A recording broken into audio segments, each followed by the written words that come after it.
My girlfriend declared she's polyamorous so she could bang her ex. I responded by dating her half-sister. Now she's having a meltdown. Hey Reddit, I don't even know where to start with this mess. Never thought I'd be posting here, but I need to get this off my chest. Apologies if this gets long. So I, 30 male, had been with Megan, 27 female, for almost 4 years. We were living together for 2 of those years in this small apartment downtown. Nothing fancy, but it was our place, you know? We'd been talking about maybe buying a house next year and everything seemed solid. I really thought this was it. She was the one. I was even looking at rings whenever she wasn't around. Yeah, I know, stupid me. Then last month, she hit me with some crazy shit that changed everything. We were having a late dinner on a Thursday night. I had just gotten home from an extended shift at work, and she'd ordered pizza. Hadn't even bothered to set the table. She'd been acting weird all week, constantly on her phone, smiling at texts, then hiding the screen when I walked by. I'd noticed but kept my mouth shut. After I'd taken a few bites, she cleared her throat and put down her phone. Her face had this rehearsed seriousness to it. That's when she dropped the news. She'd been doing a lot of thinking and had realized she was polyamorous. The pizza stuck in my throat. I just stared at her while she went on about how monogamy was a social construct and how she'd been suppressing her true self for years. According to her, she needed the freedom to explore connections with other people, but claimed it didn't mean she loved me any less. The whole time she talked, her eyes kept darting to her phone like she was expecting an important message. I knew there had to be someone specific. Guys don't get this speech out of nowhere. There's someone else, isn't there? I finally asked. She looked offended. This isn't about any specific person. It's about my authentic self. Bullshit. Who is it? After dancing around it for a few minutes, she finally admitted it. Fine. Jason and I have been talking again. Jason, her ex. So let me get this straight, I said. You've been talking to your ex behind my back, and now suddenly you're polyamorous? We're just reconnecting as friends, she insisted. But yes, there might be feelings there I want to explore. That doesn't mean I love you any less. When I pointed out that she was basically asking permission to cheat with her ex, she got all defensive, said I was reducing something beautiful to something crude, and that I could also explore connections if I wanted to. Yeah, right. This wasn't about me having options. This was about her wanting to be with Jason while keeping me as her safety net. And if I say no to all this? I asked. She straightened up in her chair. Then you're choosing to limit my personal growth and autonomy. I'm doing this with or without your permission, Adam. I just hoped you'd be evolved enough to grow with me. Basically, accept her cheating or get dumped. Some choice. That night, I slept on the couch because I couldn't stand to be next to her. I laid there thinking about the last 4 years. How I'd been saving for a ring. How I'd helped her pay off her credit cards twice. How I'd moved to this city for her job. I barely slept. I kept thinking about all the signs I missed. The passcode on her phone changing. The girls' nights that went late. The new clothes she'd been buying. Classic cheating shit. Just dressed up with a fancy new label. The next morning, I told Megan I needed time to process this transition. She actually smiled and said she was thrilled I was making an effort to understand her journey. Like I deserved a gold star for not immediately breaking up with her cheating ass. I was planning to just end things. But then I remembered something. Or someone. Violet. Megan's half-sister. See, Megan and Violet share the same dad, but different moms. They haven't spoken in almost 3 years. There's some serious bad blood between them, and it goes way beyond typical sibling rivalry. Back when Violet's mom was fighting cancer, Megan had made everything about herself. She'd skip hospital visits claiming they were too depressing, then post on social media about how hard the situation was for her. The final straw came at the funeral. Violet had prepared a heartfelt eulogy, but Megan somehow convinced their dad to let her speak first. She turned it into a performance, complete with a poem she'd clearly written that morning, stealing the spotlight from Violet on the worst day of her life. Afterward, instead of supporting the family, Megan disappeared with friends, claiming she needed to process her grief. Violet never forgave her for that narcissistic display. I always liked Violet, though. We'd gotten along whenever we ran into each other at family stuff. She was smart, funny, had her shit together. Complete opposite of Megan, honestly. So while Megan was out on her first official date with Jason, I found Violet on Instagram. Her profile said she'd gotten divorced last year. I sent her a message asking if she'd be free for coffee sometime, saying I needed some family insight. She responded quickly, seeming surprised to hear from me. Yeah, it was probably a little messed up to immediately think of her sister. But Megan had just blown up our 4-year relationship to bang her ex. I wasn't exactly in a rational state of mind. And honestly, a small part of me was already thinking about how Megan would react if I started seeing someone else, especially if that someone was Violet. Looking back, I can see this was the point where things could have gone differently. I could have just broken up with Megan like a normal person, processed the breakup, moved on. But nope. She wanted to explore connections? Fine. I had a connection I wanted to explore too. And that's how this whole mess started. Violet showed up looking way more put together than I felt. She's got this calm, confident vibe that's the complete opposite of Megan's constant drama. I almost chickened out of telling her the real reason I wanted to meet. But after some awkward small talk, I just laid it all out. So, Megan told me she's polyamorous now, I said, doing air quotes around polyamorous. Violet raised an eyebrow. Seriously? Yeah. She wants to start seeing her ex again. Jason, the tattoo guy who never had a real job? She rolled her eyes. Shocking. I explained everything.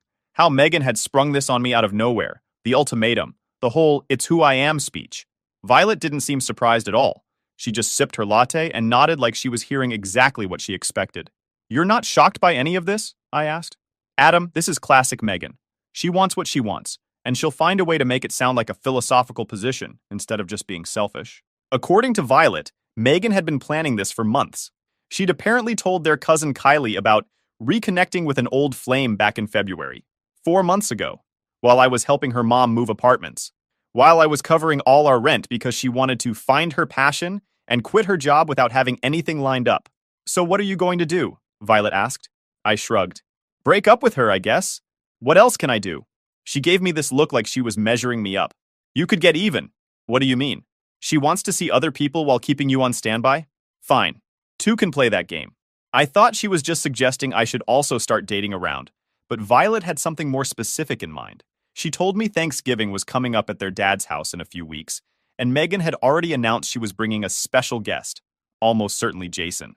The whole family was dreading it because apparently Jason had stolen money from their dad years ago and denied it. But what if you showed up too?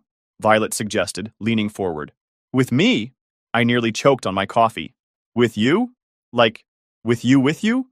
Why not? We've always gotten along. You're objectively attractive. I'm newly single. And it would absolutely destroy her to see her boyfriend with her sister. Ex-boyfriend, technically, I corrected her. At least that's what she's calling me now. Even better. At first I thought she was joking, but as she explained her reasoning, I realized she was dead serious. This wasn't just about helping me get back at Megan. Violet had her own scores to settle. Every time I try to just move on and live my life, she finds a way to mess with it, Violet said. Maybe it's time she learned what that feels like. I sat there processing all this. Part of me knew this was a terrible idea. Dating your girlfriend's sister for revenge? That's some soap opera level drama. But another part of me, the part still reeling from Megan's betrayal, was thinking it might be the perfect response to her ultimatum. Wouldn't this just prove her point, though? I asked. About monogamy being outdated or whatever? Violet shook her head.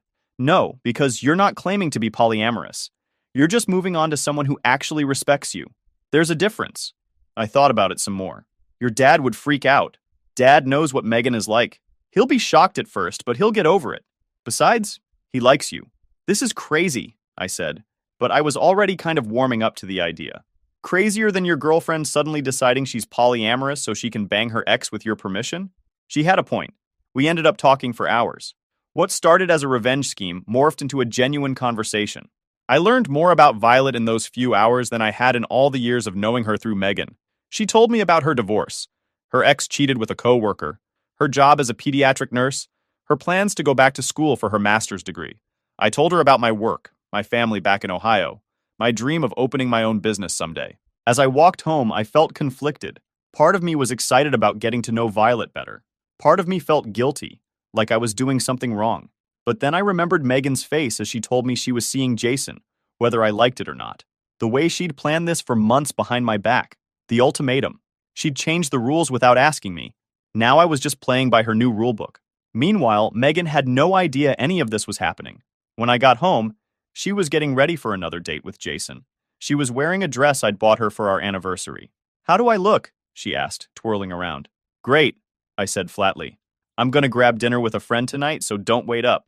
She looked surprised. I'd been mostly moping around the apartment since her announcement. Oh, that's good. Who are you meeting? Just someone from work, I lied. Thought I'd take your advice and start being more social.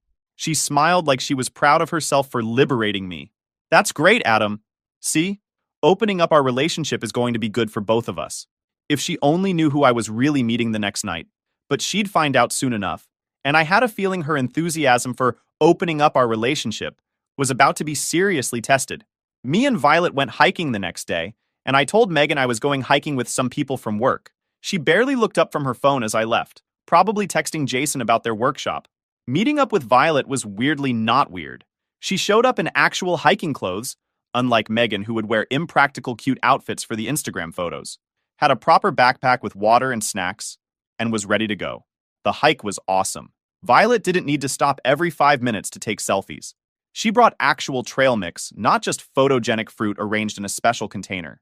She kept up with me on the steep parts and didn't complain once. After that day, things moved quickly. We started seeing each other whenever Megan was out with Jason, which was most evenings and weekends. The contrast between the two sisters was striking. Violet was direct, honest, didn't play games. When she said she'd call, she called. When she was upset about something, she just said so instead of giving me the silent treatment and expecting me to figure it out. It was like dating an actual adult for the first time. After 3 weeks of this double life, I decided it was time to start moving my stuff out. Not all at once, that would tip off Megan, but gradually. A few shirts here, some books there. I told Megan I was decluttering as part of my emotional growth journey. She ate that shit up, thinking I was embracing her new age polyamory lifestyle. I'm so proud of you for embracing change, she said one night, after noticing half my closet was empty. This is what personal evolution looks like. What it actually looked like was me moving most of my stuff to Violet's apartment. We weren't officially living together. That would be way too fast. But I was staying over more nights than not. I told Megan I needed space to process our relationship changes. She was so wrapped up in Jason that she barely noticed I was gone most of the time. Thanksgiving Day arrived. Violet and I had decided I should drive to her dad's house separately, partly so she could get there first and establish her presence, and partly because we might need separate escape vehicles if things went nuclear. Megan had no idea I was coming.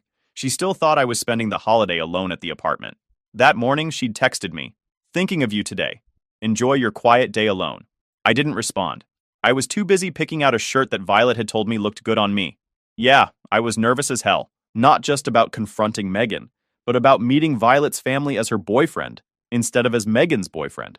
Talk about awkward. I arrived at the house about 30 minutes after Violet. My hands were sweaty as I rang the doorbell, holding a bottle of wine I'd brought as a gift. Violet's dad opened the door, looking surprised, but not unhappy to see me. "Adam, what are you doing here? Come in, come in." I stepped inside, immediately scanning the room for Megan. She was sitting on the couch next to a guy I assumed was Jason. Tall, with those stupid little stick and poke tattoos on his knuckles. He looked exactly like I'd imagined.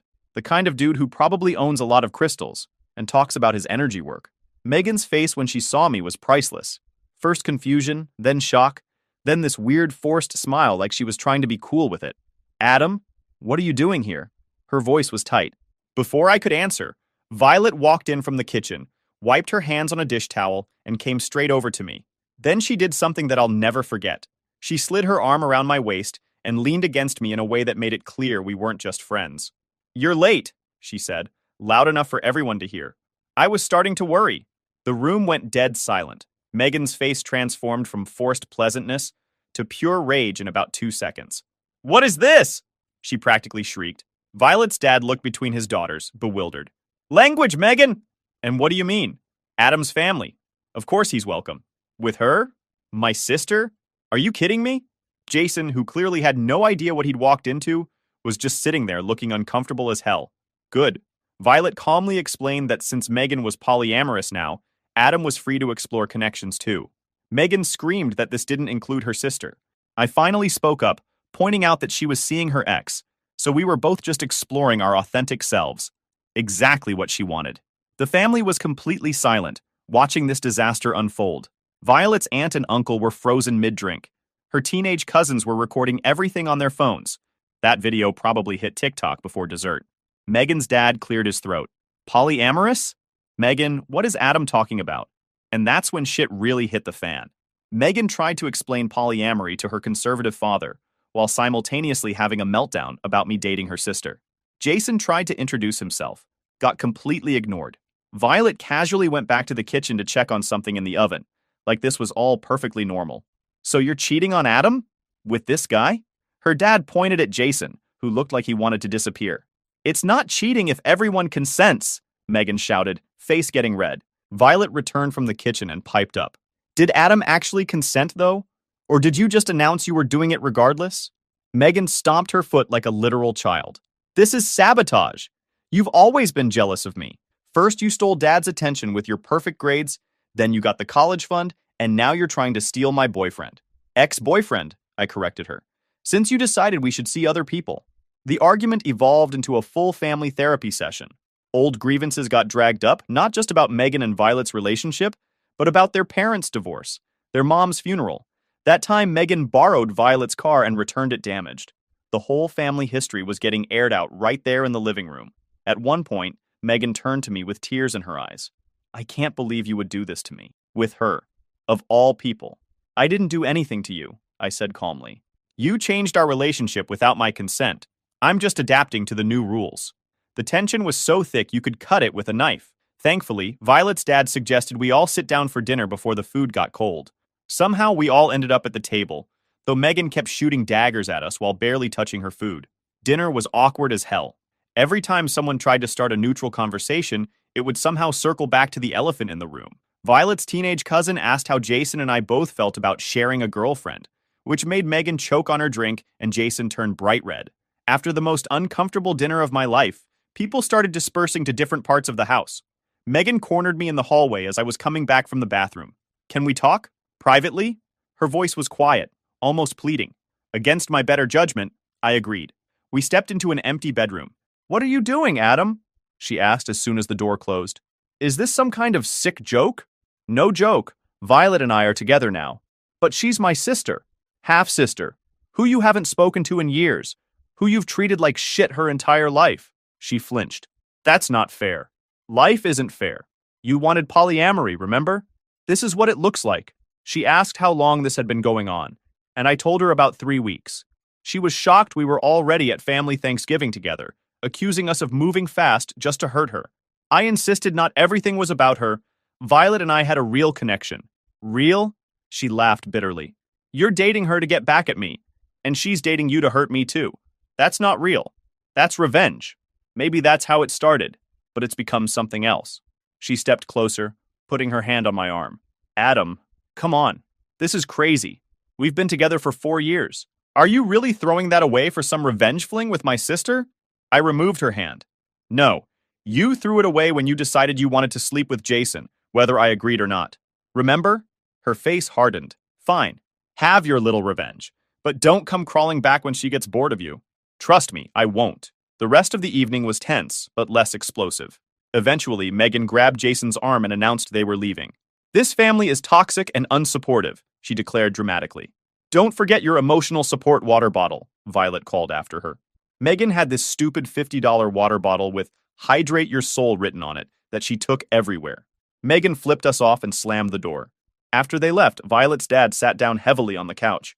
Well, that was unexpected. Sorry about the drama, I said. He waved it off. Not your fault. Though I have to say, dating one daughter and then the other is unconventional. We stayed for another hour, helping clean up and trying to restore some normalcy to the day. When we finally left, I felt exhausted but also relieved. The bomb had been dropped, the fallout had begun, and somehow Violet and I were still standing. As we stood by our cars in the driveway, Violet reached over and squeezed my hand. Well, she said, that went exactly as expected. I laughed. Complete disaster? Total shit show, she agreed. But kind of worth it, right? I nodded. Absolutely worth it. Little did we know, the real drama was just beginning. The aftermath of Thanksgiving was worse than I expected. Turns out, when you drop a nuclear bomb on someone's life, the radiation sticks around for a while. Who knew? Megan blew up my phone that night. 37 missed calls and about 100 texts ranging from angry, "How could you do this to me?" to tearful, "Please just talk to me," to threatening, "I'm going to tell everyone what a manipulative jerk you are." I blocked her number, but she started emailing me, using friends' phones, even trying to reach me through LinkedIn of all places. I blocked her everywhere. The next day, while Megan was at work, I went back to our apartment to get the rest of my stuff. I'd already moved most of the important things to Violet's place, but there were still some clothes, books, and electronics I needed. I packed everything in about an hour, left my key on the counter with a note that said, "Thanks for suggesting polyamory. Never would have found Violet otherwise. Don't worry about the rent. I paid your half through January. Consider it a parting gift." Maybe that was petty, but I figured I'd earned a little pettiness. I thought that would be the end of it. I was wrong. 2 days after Thanksgiving, Megan showed up at Violet's apartment. Violet wasn't home yet from her shift at the hospital, but I was there. I saw Megan's car pull up through the window and seriously considered pretending I wasn't home, but figured it was better to face this head on. When I opened the door, Megan looked like shit. Her eyes were puffy from crying, her hair was a mess, and she was wearing sweatpants, something she normally wouldn't be caught dead in public wearing. "You're a piece of shit," she said when I opened the door. "You did this to hurt me," I sighed. "You don't get to play the victim here. You changed the rules without asking me. So this is punishment? Dating my sister? No, this is me moving on. You wanted polyamory. I wanted you. When I couldn't have just you, I found someone who wanted just me. This isn't over," she said, but she left. As she was walking to her car, she turned around. "You'll regret this. Both of you." I told Violet about the encounter when she got home. She wasn't surprised. Apparently, this kind of dramatic confrontation was Megan's specialty. She suggested we be careful for a while. Maybe avoid places where Megan might show up. We didn't have to wait long to see what Megan meant by, "This isn't over." Later that week, she went nuclear on social media, posted this long rant about how her abusive ex had seduced her vulnerable sister as revenge, about how I was weaponizing polyamory and slut-shaming her. She conveniently left out the part where she sprung polyamory on me out of nowhere or had been planning it for months. Most people saw through it. A few of her ride-or-die friends attacked me in the comments. I didn't respond to any of it. Neither did Violet. We just posted a photo of us at the museum, looking happy. No caption needed. The social media drama died down after a few days. But Megan wasn't done. She started telling mutual friends that I was controlling and manipulative during our relationship, that I'd isolated her from friends and family. False, she'd cut off most people herself because they were toxic, that I was turning Violet against her, as if Violet needed any help with that after years of Megan's bullshit. Some friends bought it. People I thought knew me better started sending me concerned messages, asking for my side of the story, as if dating someone's sister after they cheated on you was somehow worse than the cheating itself. I didn't bother defending myself to most of them. The ones who really mattered knew the truth. The rest could believe whatever they wanted. About 2 weeks after Thanksgiving, Violet got a call from her cousin Qley. Turned out Jason was seeing at least 2 other women while dating Megan. Apparently, his version of polyamory was even more evolved than hers. "Should we tell her?" Violet asked me. "Not our circus, not our monkeys," I said. But Megan found out anyway.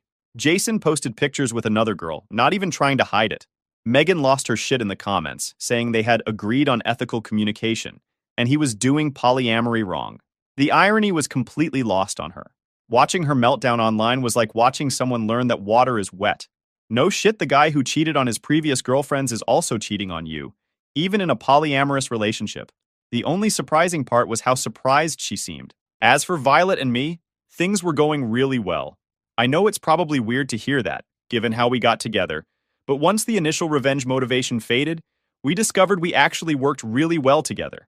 She was straightforward, didn't play games, and actually treated me like an equal partner instead of some accessory to her life. About a month after Thanksgiving, we were lying in bed watching a movie when my phone buzzed. Email from Megan, from yet another new account I hadn't blocked yet. "You gonna read it?" Violet asked. I sighed and opened it.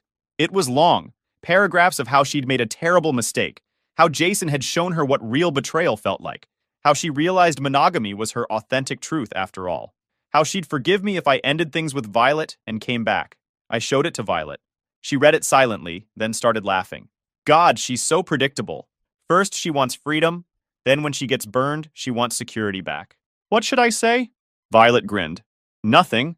Or we could send a joint response. Just a photo of us in front of our new place with the caption, "Thanks for setting us up.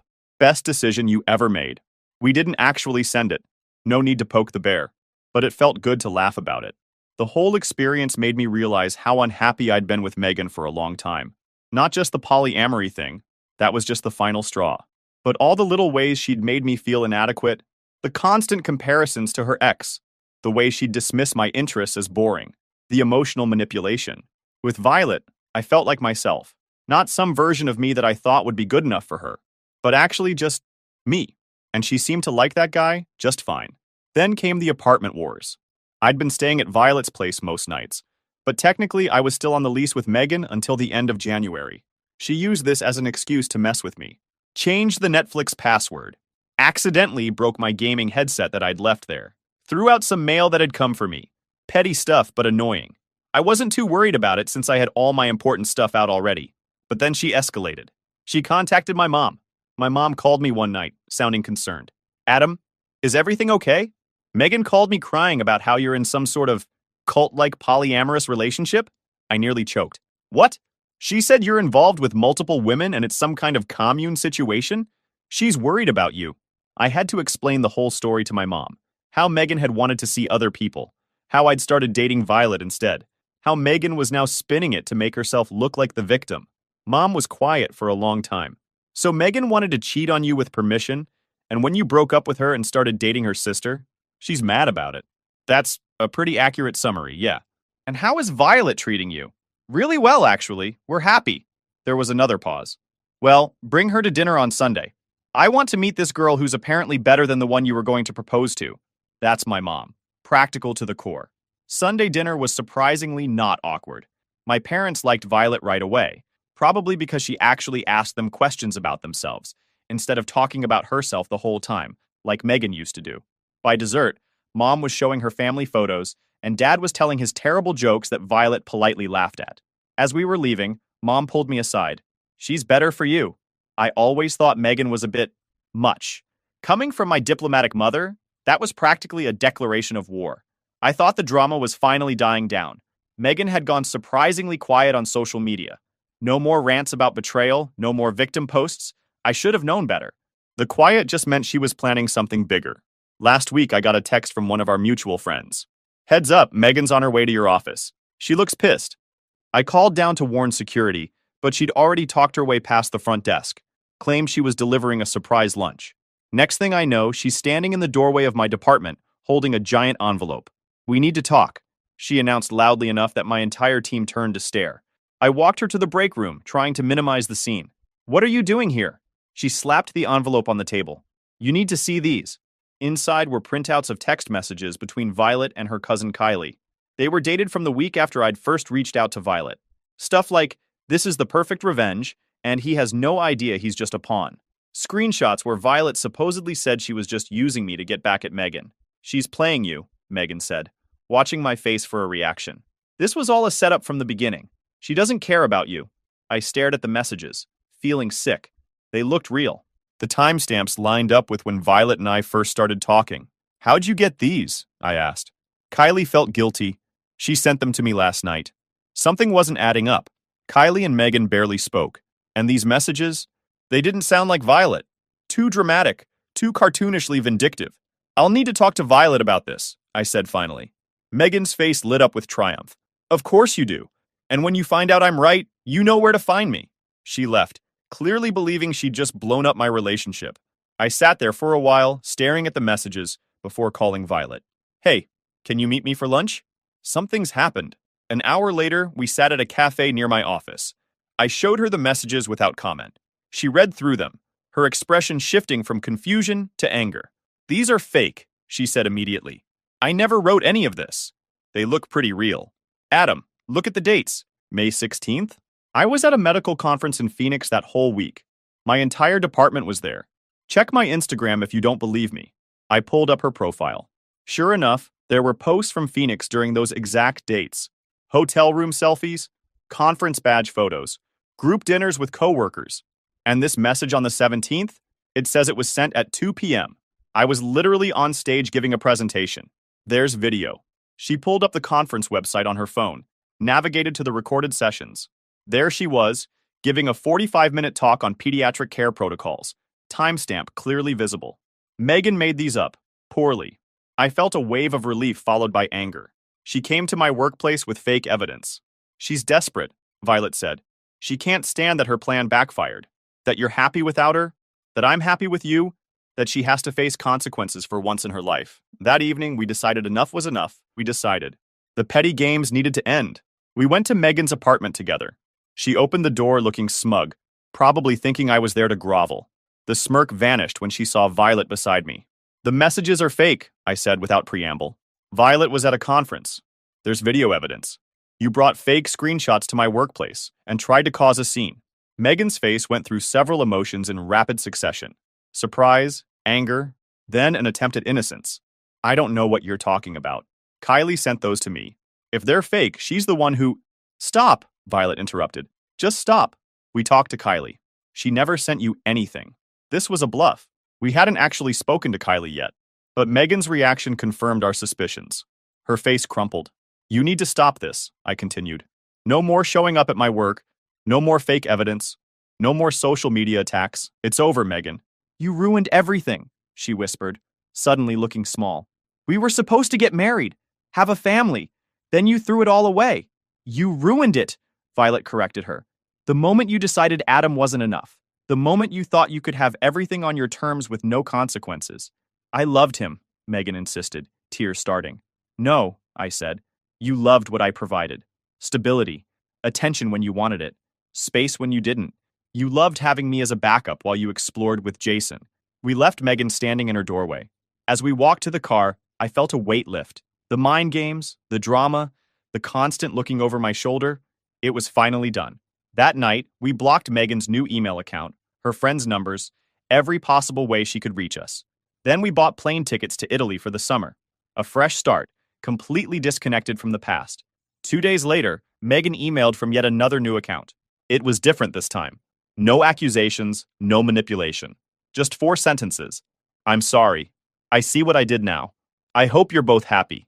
Please don't contact me again. I didn't respond. There was nothing left to say. Sometimes I think about how differently things could have gone. If Megan had approached our relationship with honesty instead of manipulation, if she'd actually talked to me about her feelings instead of making unilateral decisions about our future. But then I look at Violet and realize Megan actually gave me the greatest gift possible. Freedom from a relationship that was built on shifting sand, and the chance to find something real. As for Megan, last I heard, she's dating some self-proclaimed relationship guru who runs workshops on conscious uncoupling. I wish her well. From a distance. A very, very large distance. Life is weird sometimes. Karma is real. And sometimes the trash really does take itself out.